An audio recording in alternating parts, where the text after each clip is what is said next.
sahabat Bilal itu nalikane ditakleti Kanjeng Nabi, amal istimewa yang kamu lakukan apa sehingga ketika saya ke surga itu mendengar suara Allahu Allahu Allahu Allahu Allahu Allahu Allahu Allahu Allahu Allahu Allahu Allahu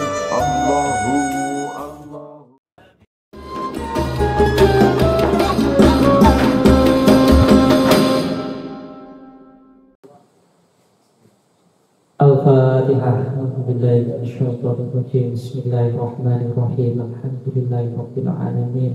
Arrahmanir rahim. Maliki yaumiddin. Iyyaka na'budu wa iyyaka nasta'in. Ihdinas siratal mustaqim. Siratal ladzina an'amta 'alaihim ghairil maghdubi 'alaihim waladdallin. Amin. Bismillahirrahmanirrahim. Qala al-mu'allif rahimallahu wa nafa'ana bi wa bi ulumi fid dharain. Amin. Faslun an-niyatu salah satu darajatin. Ingka natis sholatu fardhon wajabat qasdul fi'li wa ta'yinu wal fardiyatu. Wa ingka nat nafilatan mu'aqqatatan karotibatin audati sababin wajabat qasdul fi'li wa ta'yin. Wa ingka nat nafilatan mutlaqatan wajabat qasdul fi'li faqat. Faslun an-niyatu salah satu darajatin. Di fasel jelasaken terkait tingkatan niat. Jadi niat itu ada 3 derajat. Sholatnya sholat fardu atau sholatnya sholat sunnah, ternyata dalam hal niat itu ada ketentuan yang tidak sama. Terus kalau niat-niat yang biasa kita ucapkan ketika sholat niku memang niat yang versi lengkap. Misal kayak niat sholat isya, usolli fardhul isya'i arba'a raka'atin mustaqbilal qiblati fardhulillahi ta'ala. Atau kalau makmum ya makmumal lillahi ta'ala. Itu kan versi nopo niku versi paling lengkap. Lah niki nerangaken dalam hal niat ada batas minimal yang harus diucapkan atau yang harus diniatkan, nggak harus diucapkan karena talafut biniat itu punya sunnah. Jadi dalam niat sholat itu ada minimal niat yang harus kita niatkan. Tidak boleh tidak, harus ada batas minimal dalam berniat itu, tidak boleh ada yang sampai ketinggalan. Dan ternyata dalam niat sholat itu ada 3 tingkatan, tergantung sholatnya sholat apa. Ingka nanti sholatu fardhon wajaba qasdul fi'li wa ta'yinu wal fardiyatu. Jadi kalau sholatnya sholat fardu, dalam hal niat sholat fardu itu wajib 3 hal ini disebut. Nggak boleh tidak, harus 3-tiganya harus disebut. Yang pertama adalah qasdul fi'li. Jadi kita harus punya kerentek niatan ingin mengerjakan sholat itu. Berarti dalam niat yang biasa kita ucapkan itu terwakilkan dengan usolli. Jadi dengan kita mengatakan usolli itu bentuk bukti kalau kita itu ingin mengerjakan sholat. Usolli sholat sopo ingsun. Jadi usolli itu qasdul fi'li. Jadi kerentek ingin mengerjakan sholat itu terwakilkan dengan redaksi usolli. Wa ta'yin, yang kedua ta'yin. Ta'yin itu sholatnya sholat apa? Kalau sholatnya sholat duhur, duhurnya harus disebut. Kalau sholatnya asar, ya asarnya harus disebut. Jadi nggak boleh ketika ada orang sholat fardu hanya menyebutkan usolli fardhu sholati misal, tanpa mentakyin, tanpa menentukan sholat apa yang ia kerjakan. Wal fardiyatu lan bangsa kefarduan, artinya dalam niat sholat fardu kita harus menyebutkan kata-kata fardu. Ya, jadi di dalam hati harus ada kerentek 3 hal ini. Yang pertama usoli. Usoli itu mewakili niatan kita, qasdul fi'li, ingin mengerjakan sholat. Yang kedua fardiyah, yaitu sholat yang kita kerjakan adalah sholat fardu. Yang ketiga sholat fardunya apa? Harus ada takyin untuk membedakan sholat yang jenengan laksanakan itu sholat apa. Sehingga kalau kita gabung, ketika ada orang sholat fardu, niat sholatnya itu minimal usolli fardul maghribi, misal sholat maghrib. Jadi jenengan niat usolli fardul maghribi Allahu Akbar, itu sudah cukup. Karena qasdul fi'linya sudah ada, fardiyahnya juga ada, takyin sholatnya apa juga sudah ada. Jadi nggak perlu misal niatnya usolli fardul maghribi salasa raka'atin mustaqbilal qiblati ma'muman lillahi ta'ala. Itu niat versi lengkapnya. Kalau versi minimalnya yang penting usolli fardul maghribi Allahu Akbar, itu dasar. Kalau makmum ya usolli fardul maghribi ma'muman lillahi ta'ala, itu sudah cukup. Jadi ini menerangkan dalam hal niat sholat, minimal kalau sholatnya fardu tidak boleh kurang dari 3 hal ini. Yang pertama adalah usolli, yang kedua adalah fardu, yang ketiga sholat fardunya apa. Ini minimal. Nah, dalam niat sholat tentu tidak harus dilafalkan. Jangan kerentek ning jero ati, kerentek atine mung kerentek aku niat sholat maghrib, sholat fardu maghrib pun Allahu Akbar. Karena talafuz biniat hukumnya sunnah. Makanya ketika terjadi perbedaan, atine kerentek sholat maghrib, ternyata yang diucapkan itu sholat isya. Padahal dia akan mengerjakan sholat maghrib. Yang dimenangkan yang mana? Apakah kerentek yang ada di dalam hati atau ucapan lisannya yang keluar tadi? Suara yang bilang kalau dia sholat isya. Dimenangkan yang mana? Tentu dimenangkan apa yang ia kerentekkan di dalam hati. Dia niatnya di dalam hati sholat maghrib, ya maghrib. Makanya ketika selesai sholat ditanya orang, lu mau sholat topo? Sholat maghrib? Orang niatmu sholat isya. Enggak, dalam hati saya kerenteknya sholat maghrib. Enggak apa-apa. Tentu yang dimenangkan apa yang ada di dalam hati. Meskipun tadi suaramu ngomong sholatnya isya, ya enggak apa-apa. Andai kan saya tadi mengatakan sholat isya, tapi sing tak niati ning jero ati niku sholat maghrib.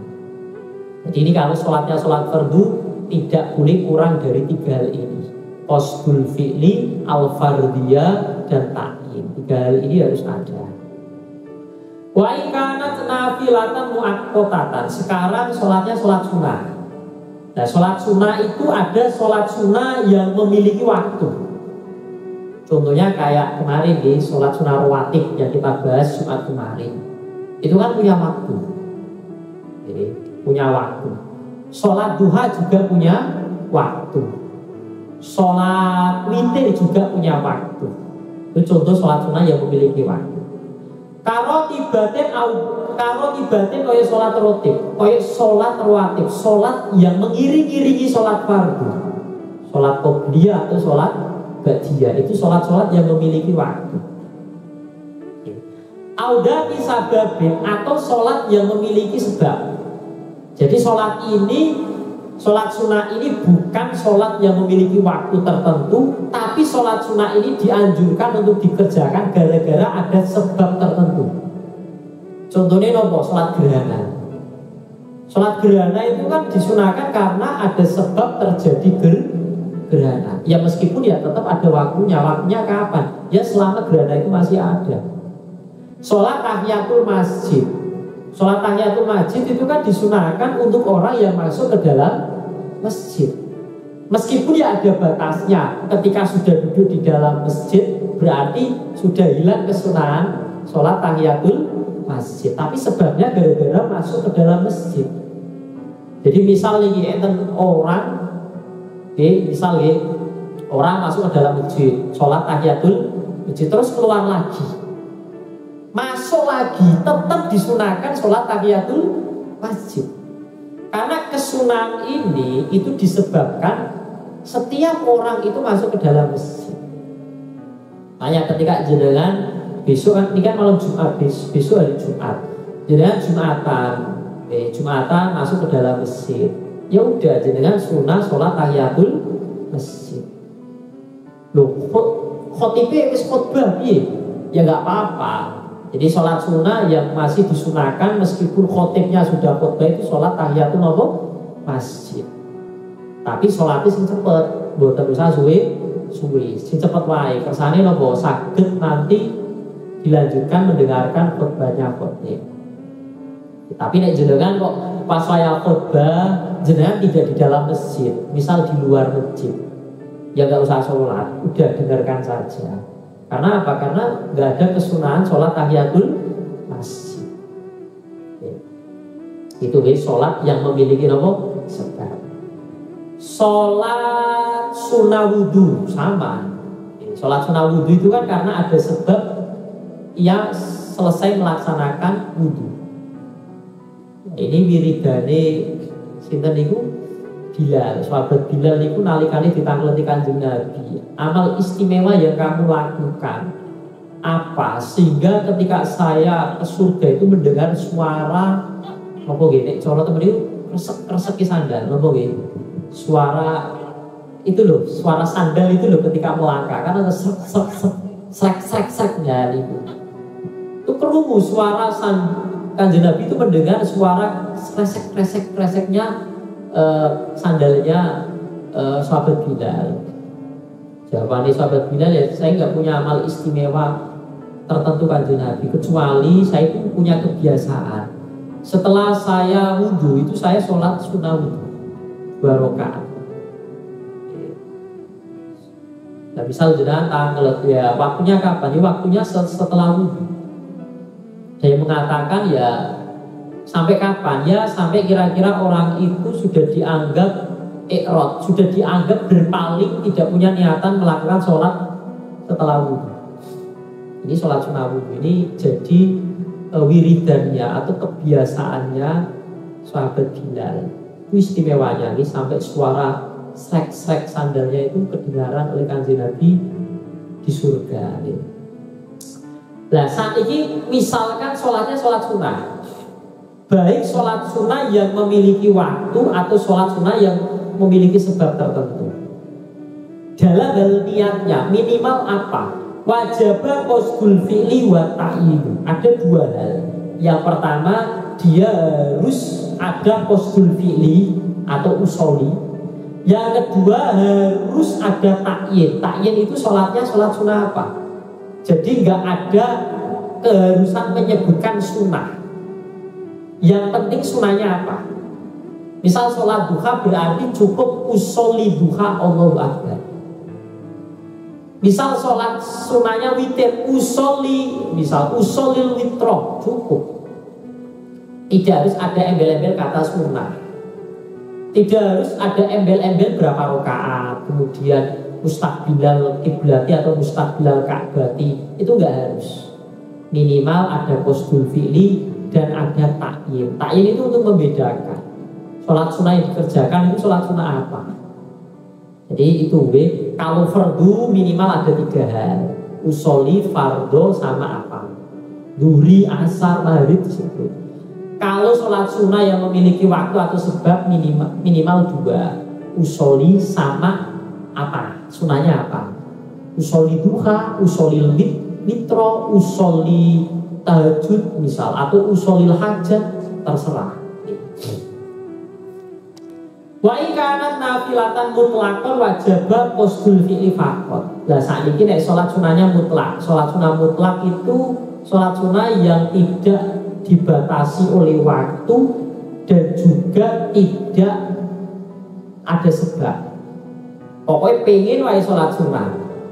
Kalau salat sunahnya salat sunah mutlak itu niatnya simpel, cukup usoli saja Allahu Akbar. Ya, cukup ada qasdul fi'li minimal, harus ada usoli. Jadi nek wong niat kok nggak ada kerentek yang menunjukkan qasdul fi'li, berarti sholatnya pasti tidak sah dalam niat. Jadi nek jenengan malam-malam kados ngeten iki salat isya udah, ba'diyah udah, witir udah, tahajud belum tidur berarti belum. Aduh sholat sunnah apa ya? Pokoknya sholat sunnah mawon lah. Berarti sholat sunnah mutlak. Pun usoli Allahu Akbar, sholat mawon beres. Nah ini dalam urusan niat. Jadi dalam urusan niat itu tergantung sholatnya apa. Nanti dalam berniatnya itu ada perbedaan dalam minimal niatnya. Nek sholatnya fardu 3, oke. Tadi usoli fardu sama fardunya apa? Kalau sholatnya sunnah yang punya waktu atau punya sebab berarti 2. Usoli sama sholat sunnahnya apa? Kalau sholat sunnahnya mutlak cukup usoli saja minimal. Oke. Faslon surutu takbiratul ikrami sitata asar. Ini kalau tambahin ini. Fasl jelasakan syarat-syarat takbiratul ikram. Jadi dengan sholat itu ketika niat kan harus dibarengi dengan takbiratul ikram. Allahu Akbar. Ternyata takbiratul ikram dengan mengatakan Allahu Akbar itu ada syarat yang harus dipenuhi yang jumlahnya ada 16. Kalau satu dari 16 syarat ini ada yang tidak ada, berarti takbiratul ikram jenengan belum sah. Kalau takbiratul ikramnya belum sah, ya berarti sholatnya ya juga belum sah. Ternyata syarat Allahu Akbar takbiratul ikram itu ada 16, banyak. Ini tunggal-tunggal. Antako ahal atal qiyami fil fardhi. Nek sholatnya sholat fardu kok mampu berdiri, itu kan berarti wajib berdiri.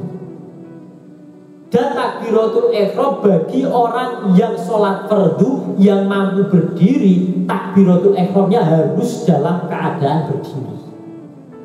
Jadi misal jenengan ajeng sholat isya, jenengan mampu berdiri, berarti kan harus sholat isyanya dengan cara berdiri. Takbiratul ihramnya itu harus saat berdiri.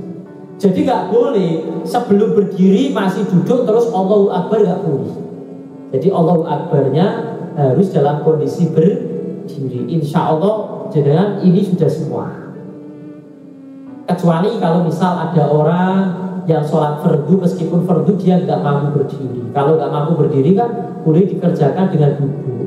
Berarti takbiratul ihramnya Allahu Akbarnya dengan cara duduk boleh. Jadi syarat yang pertama, sholatnya kalau sholat fardu mampu berdiri berarti takbiratul ihramnya harus dalam keadaan berdiri.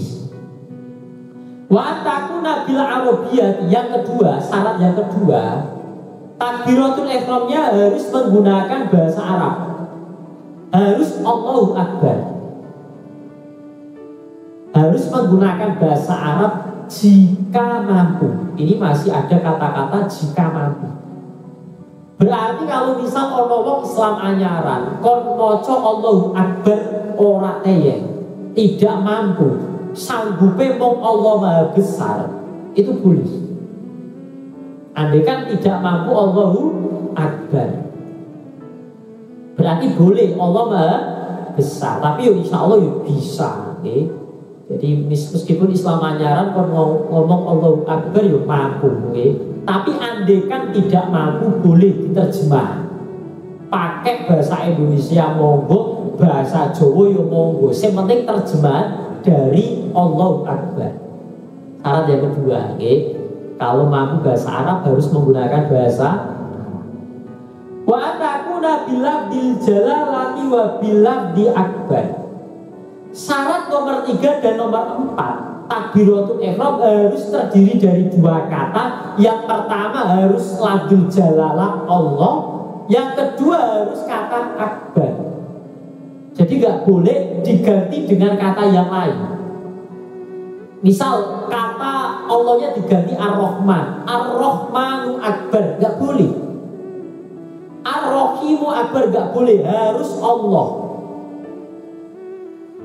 Misal kata keduanya diganti dengan kata lain, nggak kata akbar. Contohnya apa? Somad. Allahu somad, nggak boleh. Harus Allahu akbar. Ini syarat nomor 3 dan nomor 4. Jadi misalkan kepingin beda kan, tampil beda lah. Takbiratul ihram Allahu somad misal. Allahu somad misal. Ya nggak boleh, nggak sah. Allahu a'dzam misal. Atau misal akbarnya diganti kabir. Allahu kabir, nggak boleh. Harus Allah dan akbar. Itu syarat nomor 3 dan nomor 4. Wa tartibu bainal lafdzaini. Ini syarat yang nomor 5. Syarat nomor 5 harus tertib, harus urut. Allah dulu baru akbar. Nggak boleh dibalik.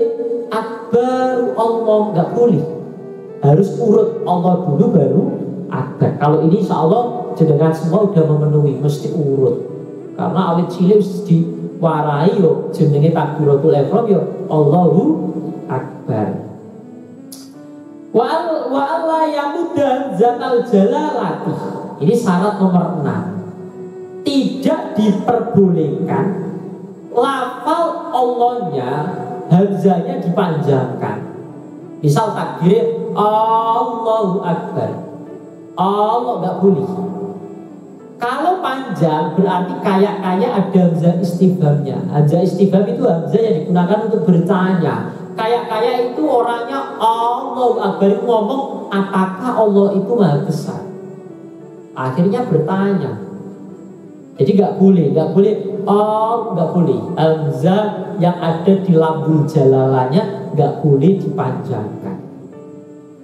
Ini syarat yang nomor 6. Wa'adamu mati ba'i akbar, nggak boleh yang ke-7 ini.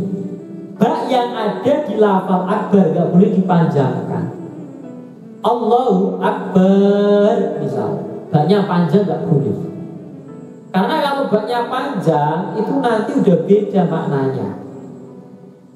Jadi nanti bisa akbar itu bentuk jamak dari lafal kabar.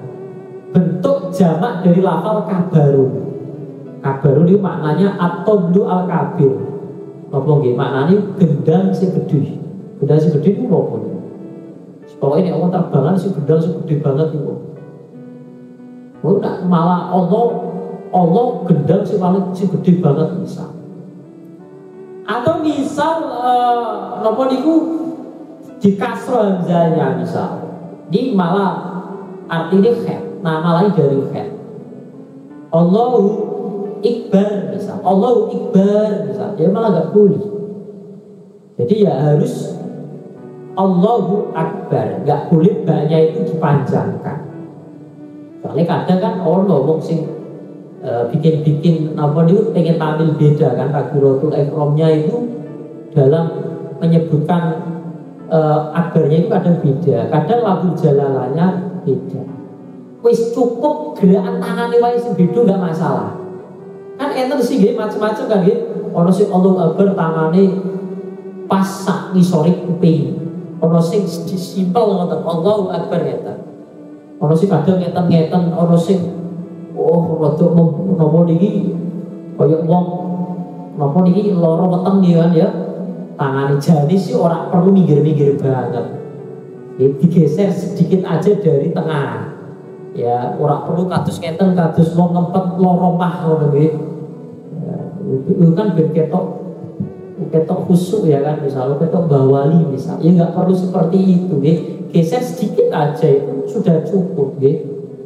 Nggak perlu sampai pinggir-pinggir itu nggak perlu nggih. Kalau nek ketok ngetok akan ngono ben ketok khusuke ketok napa niku nggih ketok ben di saka wong kuwi wah ahli ibadah ngoten. Salat khusyuk tenan itu malah sombong. Ya kaya wong kepengin sementing kok bathuke kudu ireng ben dikira ahli napa sujud. Wah ini malah haram kan ngene. Menimbulkan kesombongan.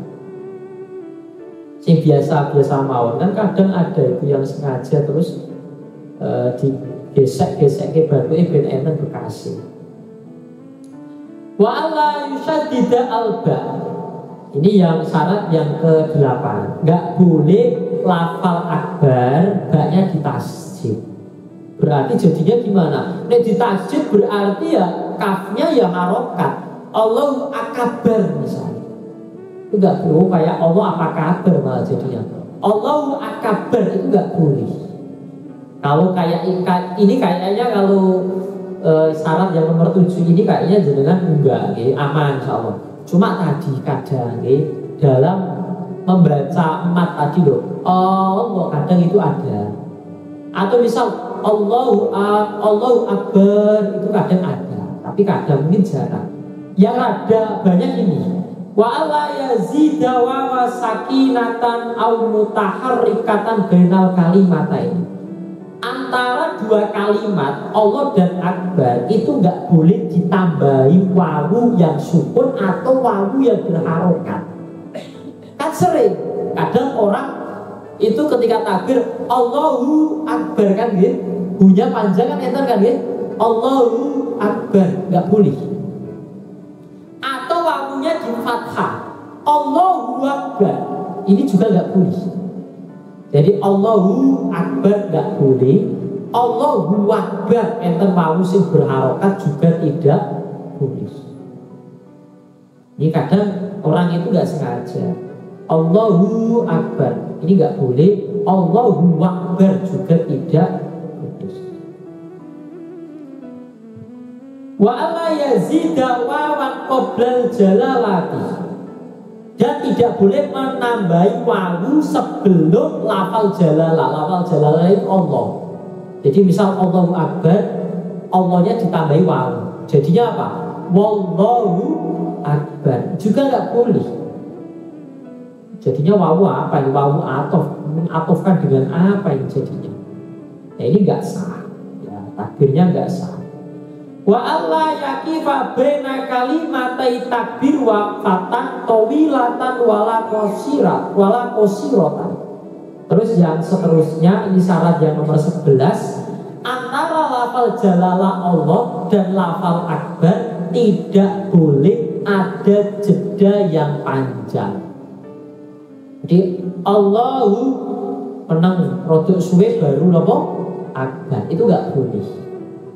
Atau menengnya pendek tapi niatnya niku medot antara dua lafal ini, Allahu Akbar, tapi ten artinya kerentek kepengen medot, kepengen bisa antara lafal Allah dan lafal akbar, itu juga nggak boleh.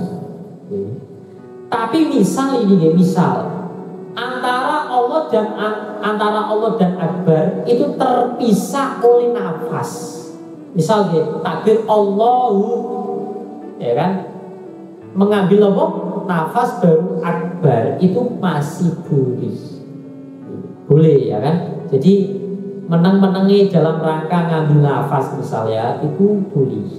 Jadi jedanya untuk ngambil nafas itu masih boleh.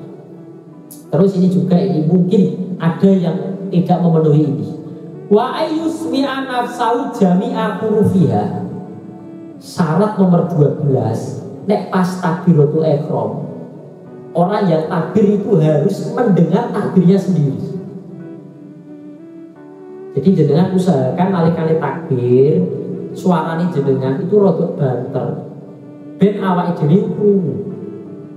Ojo takbir mau menggerakkan mulutnya tok, utawa takbir ngarepe ono swarane bagian akhir gak ono swarane.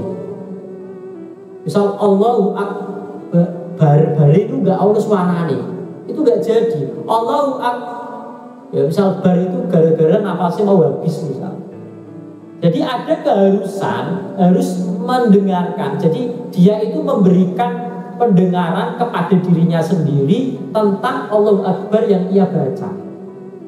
Jadi semua hurufnya mulai hamzah, lambul jalalah sampai roknya akbar itu harus dia dengar. Kecuali kalau dalam kondisi misal waya takbir ono truk lewat, akhirnya orang krungu, utawa waya takbir ono swara gluduk misal, sehingga tidak dengar, itu sih nggak masalah. Oke, kalau itu sih faktor eksternal kan, gitu. Yang penting ketika takbir itu usahakan awak dhewe krungu dengan suara takbiratul ihram yang diucapkan. Jadi gak oleh takbir itu mau gerak bibir tok tanpa ada suara, nggak boleh, harus ada suaranya. Wa dukhulul waqti fil muaqqati. Syarat yang selanjutnya yang nomor 13, ketika takbiratul ihram untuk sholat yang memiliki waktu harus sudah masuk waktu sholat. kok ana wong arep salat asar durung mlebu wektune kok takbir dhisik ya ora sah takbir. Ya takbire ora sah ya salate mboten sah. Wong duwe waktu, kalau punya waktu takbirnya harus sudah masuk waktu sholat. Beda dengan sholat yang punya sebab. Kalau sholat yang punya sebab kan tidak ada ketergantungan dengan waktu tertentu. Yang penting sebabnya ada, berarti dia dianjurkan melaksanakan sholat tadi. Berarti ya sebenarnya sebabnya ada, takbir mau udah cukup. Wa iqamah halal istiqbal. Terus syarat selanjutnya nomor 14, nalikane takbiratul ihram harus menghadap kiblat. Ojo sampai takbiratul ihram posisinya belum menghadap kiblat. Wa alla yukhilla bi harfin min hurufiha. Syarat yang nomor 15, tidak boleh ada kekeliruan satu huruf saja di antara beberapa huruf takbiratul ihram. Jadi misal ini ana wong nalikane maca akbar huruf hamzahnya diganti waw atau roknya diganti za, itu ya enggak boleh. Tapi misal roknya itu double, misal Allahu Akbar roknya itu kayak double, itu masih sah. Kemudian la yadur takriru roh min akbar. Jadi misal Allahu Akbar kan rohnya kayak double, itu masih dimaklumi, masih boleh, masih sah. Masih sah. Tapi misal rohnya diganti za, ya wis. Hamzahnya diganti waw, ya wis gak sah. Jadi gak boleh. Wa ta'khiru takbiratil ma'mumi an takbiratil imam, ini yang terakhir, syarat yang terakhir, syarat yang nomor 16. Nek sholat jamaah ampun ngantos makmum kuwi dhisiki takbiratul ihram imam. Imame ben takbir dhisik rampung Allahu Akbar jenengan baru takbiratul ihram. Ampun dhisik nggih. Wong ta mriki dijelasaken, andai kan bareng wae ada sebagian yang bareng, itu takbiratul ihramnya tidak dianggap sah. Oh bareng wae ora sah apa malih disi. Sama kayak salam niku ampun disi ampun barengi. Nek disi malah enggak sah salat. Jadi harusnya adabe nek jamaah makmum kepengin salam itu nunggu imam selesai salam yang kedua baru makmum salam. Jadi imam assalamualaikum warahmatullah, assalamualaikum warahmatullah, jenengan baru assalamualaikum warahmatullah. Niku ada imam selesai dua salam jenengan baru nopo salam. Tapi misal imamnya Allahu Akbar jenengan terus baru mengikuti Allahu Akbar, sisa ya sah, sudah dianggap cukup. Tapi yang paling baik imamnya udah salam yang kedua selesai jenengan baru nopo salam. Itu dulu waktu saya di sarang itu sering diingatkan. Ya iso salami makmum kuwi ngenteni salam keduane imam rampung nembe nopo salam. Ampun kesusu nggih. Ampun kesusu kan kadang ora sabar. Imame durung sujud wis sujud sih. Sing sering niku tangi teko sujud kan nggih. Imame durung tangi teko sujud makmum wis tangi. Lah nek imame wis keduluan tangi niku kepiye? Jane enten anjuran kon balik meneh oleh. Sing apik balik meneh.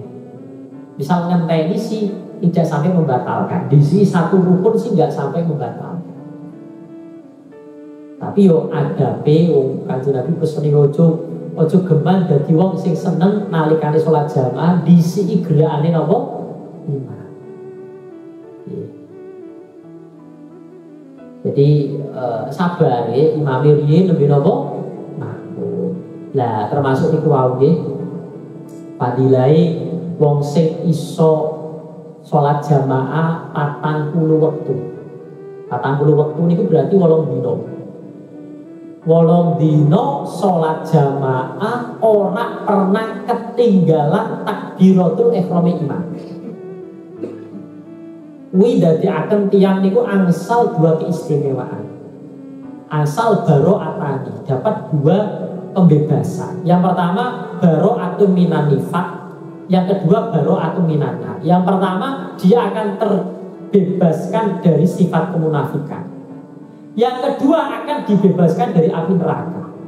Jadi jenengan nek iso jamaah karo imam 40 waktu sholat tanpa pernah ketinggalan takbir imam.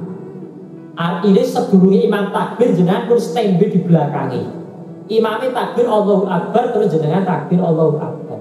Kok iso 40 waktu berturut-turut? Berarti jenengan dapat dua keistimewaan ini. Ini ketika Kanjeng Nabi Muhammad Sallallahu Alaihi Wasallam. Makanya kadang nek ono wong berangkat kaji, berangkat umroh, itu kan ada yang modelnya itu ning Medinane paling ora 8 dina ngerjar sholat arba'in. Sholat 40 nopo waktu. Sebenarnya sih enggak harus di Medina ya. Jadi di sini juga masih bisa. Ini istimewanya itu. Jadi 40 nopo waktu. Makanya itu termasuk enten cerita niku kan enten cerita ono wong ten Mekah mriku nggih. Ono wong ora sengaja ketemu karo wong wadon seneng. Seneng dilala nggih. Dilala terus digoleki wong wadon iki omahe ngendi ya? Karena wong wadon Arab niku kan kalau di luar rumah itu kan pakai penutup dulu, pakai cadar. Tapi nggak sengaja pernah weruh aja seneng dicari tahu. Akhirnya jadi wong pura-pura, jadi wong sing tugasnya niku betul banyu, atel-atel banyu. Karena di Arab kan zaman dulu air tidak semelimpah di sini. Jadi nekani oma turut oma digoleki oma iki ku wong wadon sing tak temuni wingi sing tak senengi ku anak iso goleki. Ketemu akhir goleki ora ketemu, akhir ketemu matur karo bapake. Ditembo, "Pak, aku seneng anakmu." Karo bapake karena deleng tampilane iku kaya wong sing ora ahli ibadah, ini diwe syarat. Kowe nek kepengin oleh anakku tak wis syarat. Jajal kowe kudu mampu sholat 40 waktu, okay. Tidak pernah ketinggalan apa takbir imam. Akhirnya dilakoni ditenteni wis wayahe napa niku wis wayahe moro kok ora moro-moro ngenteni kabar kan berhasil atau tidak. Jadi di challenge iso tahu ora. Ternyata di hari yang ditentukan orangnya nggak datang. Sampai akhirnya bapaknya wong wadon mau penasaran kok ora moro-moro ku berhasil kok ora dicari tahu. Akhirnya digoleki ketemu ten Masjidil Haram nggih. Ditakoni, "Lho, jare seneng anakku tak wehi napa niku challenge iso ta ora? Salat jamaah karo imam tidak pernah ketinggalan takbiratul ihramnya imam." Dijawab, "Aku berhasil melakukan. Tapi nalikane aku berhasil melakukan apa yang engkau syaratkan. Saat itu saya jadi nggak punya keinginan menikah. Jadi wis kepengin ini ibadah maring Gusti Allah. Maknanya nopo wis dadi wali ini Gusti Allah. Wis ora tertarik meneh karo wadon. Kepengine mung ibadah tok ngetekke usiane. Jadi maknanya ini nggih, jadi keistimewaan wong sing iso salat 40 waktu secara berjamaah tidak pernah ketinggalan takbiratul ihram napa? Biasanya sing iso itu tukang adzan. Biasanya, tapi kadang-kadang yo kelewat. Bukti mawon jenengan usahakan 40 waktu berarti 8 hari. 8 hari sholat jamaah tidak pernah putus, tidak pernah ketinggalan takbiratul ihramnya imam. Insya Allah nanti akan ada perbedaan di hidup jenengan. Pasti ada sesuatu yang jenengan merasakan mungkin halawah, merasakan nikmatnya, nikmatnya jamaah. Atau mungkin ada perbedaan yang akan jenengan rasakan di kehidupan jenengan. Faslun apa ini? Fatihah. Surutil Fatihah asyaratun wallahu alam bishawab.